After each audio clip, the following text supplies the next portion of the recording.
In this session, we are gonna solve this model with Excel Solver. On one hand, we are practicing Excel Solver because it is the second session that we are working on Excel Solver and we need to do more practice together over it.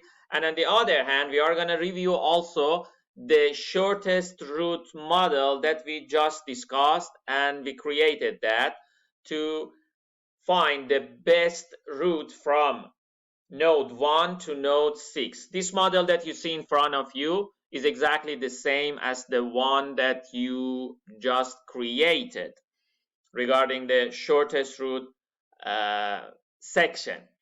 Okay, the first step in solving mathematical models with Excel Solver is definition of the decision variables. Okay, when I say it is definition of decision variables, I show you the start, and after that, please pause your video and do it on your own and check the results and check what you have done with the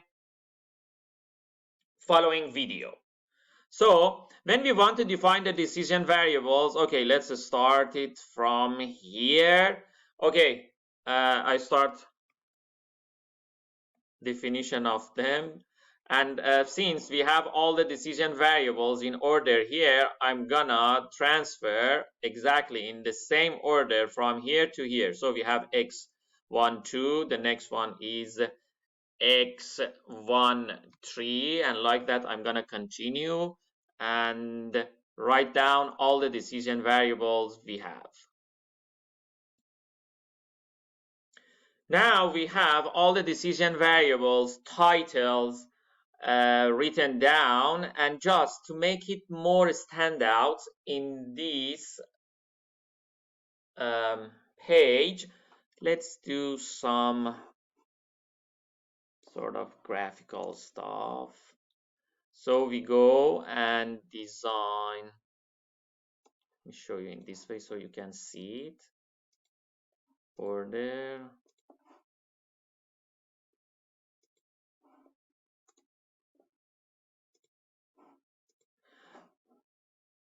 It has no effect on the technical performance of Excel Solver, but as I told you, in that way, it is clear that what's happening on our page, and it is now more organized, because in this situation we can see now they are decision variables and they are the names of the decision variables, and the values will show up here. For example, here we will have, for example, 1. Here we will have 0. Here we will have, for example, 0. And they are the things, for example, when it is 1, it says take x1, 3. Take the root 1, 3. Don't take root 2, 4. Don't take root 2, 6.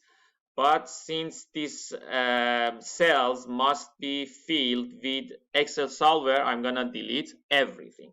Okay, now that we are done with decision variables, let's go with the objective function. For the objective function, here I'm gonna write this objective again with the same logic that I just told you. Okay, so when we want to write the objective function, since it's calculation, you need to start it with a equal sign, and now we are gonna take everything from here and put it here based on these decision variables that we have. Okay, it says minimizing 25 times x12. So I'm writing here, I'm typing here 25 times x12. x12 is here, B15. So I click on this cell, plus 20 x13. So 20 times x13 plus 3 times x23 plus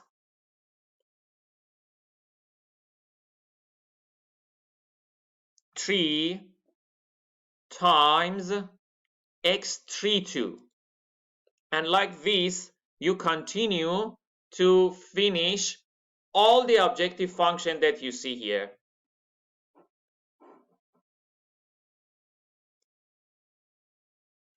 Okay, I just jumped to the last one. As you can see here, the total formula for the objective function. We have all the coefficients 25, 20, 3, 3 according to here, and also we have all the decision variables that starts from B15 to N15.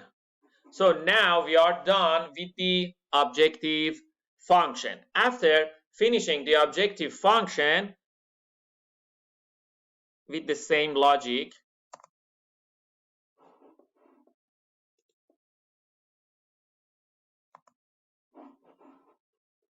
we are gonna do some graphical stuff here, so it would looks more professional. Okay, when I click on that, you can see all the formula. I hope there is no typo. Okay, and after that, we can start working on the constraint. For the constraint, we have 6 constraints here because there are 6 nodes. There were 6 nodes with the graph that we checked together. And so since for each of those nodes we have 1 constraint, totally we would have 6 constraints. We are gonna I'm gonna write the constraints here.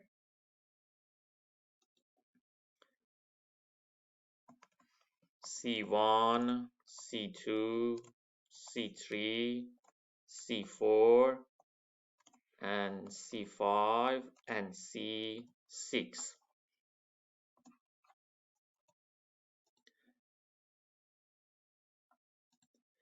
Writing the constraints for these ones is exactly the same as the ones we discussed before. Because if you remember, for the previous ones, we didn't have equal sign. We had equal or smaller or equal or greater. But it is now we have equal, and it doesn't make any difference, and you just need to bring all the variables and values to the left, and that's it.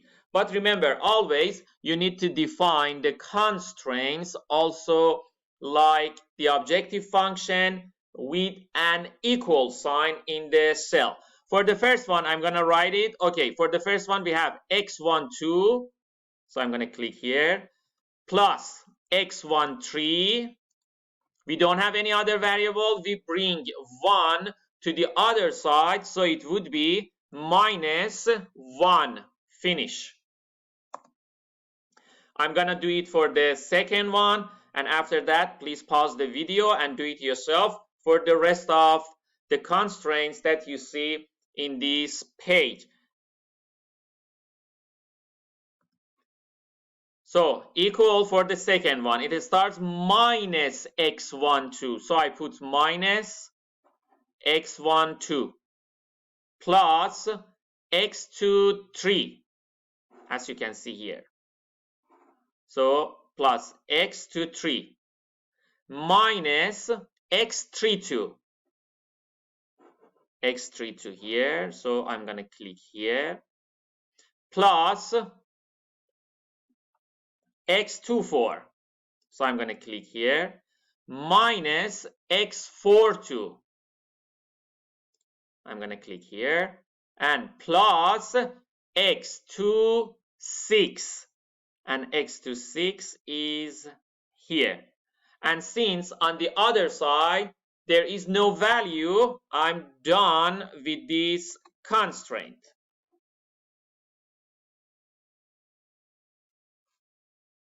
After doing all the constraints, you should get something like this with these numbers, since all the decision variables here are empty. I'm gonna show you the cell's content just to check everything is right. And feel free also to let me know if I have made some mistakes in writing the constraints. So here we are checking everything together. Here you can find the formula that is inside this cell. We have checked those two previous cells before, and now we are checking C3, C4, C5, and C6. It is C4. You can see the formula here. It is C5, and you can see C6 here. Now we are ready to run our solver model. As was mentioned before, you should go to menu bar for data, and in the data you click on the solver link. Okay, it asks us about the objective function, and the objective function is here, B17, as you can see it here. And after that, it asks us if it is minimization or maximization. It is minimizing problem.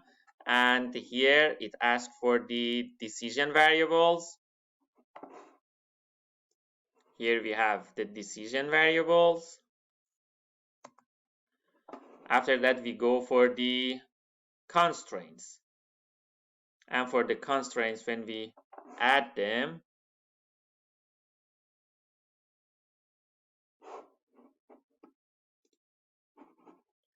here we have them. So I'm gonna grab all of them. And since for all the constraints that you see here are equal sign, so it is equal, and all of them are 0. So okay, about the non-negativity and everything that we have here.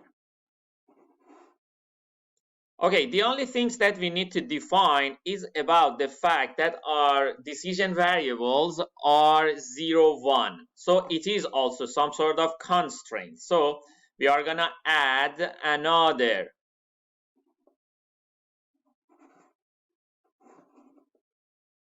set of constraints. So we are gonna get all these things, as you can see. We said they are because here as a constraints, and here we say they are integer. So okay, and now it's ready for solving. We set the objective function, minimization, decision variables, integer constraint, and also the regular constraints that we have here. So we just need to punch the button solve.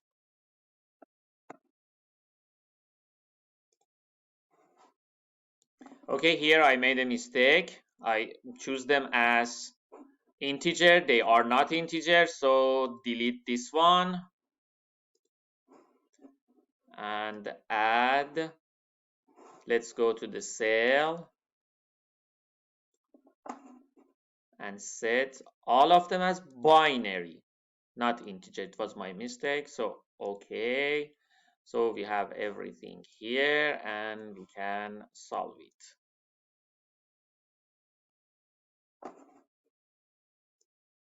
Okay, my friends, you see the answer here, and let me show you one point. See, now we have this way of solving a problem, GRG nonlinear. I'm gonna solve it with this. You see, the answer are 32. If it is a stock, you can change the method and go for example, simplest. You see, the answer is exactly the same. It just helps you to solve the problem.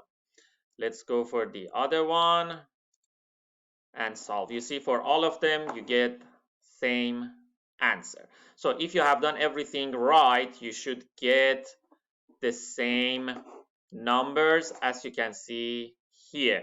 And the objective function now, it is 32. So 32 miles is the shortest path that we can get. Now, as the last step, let's check the feasibility of the results that we got. That is connectivity. So you see x13, the next one is x32, x24, and x46, the ones that are 1. So it means we are done.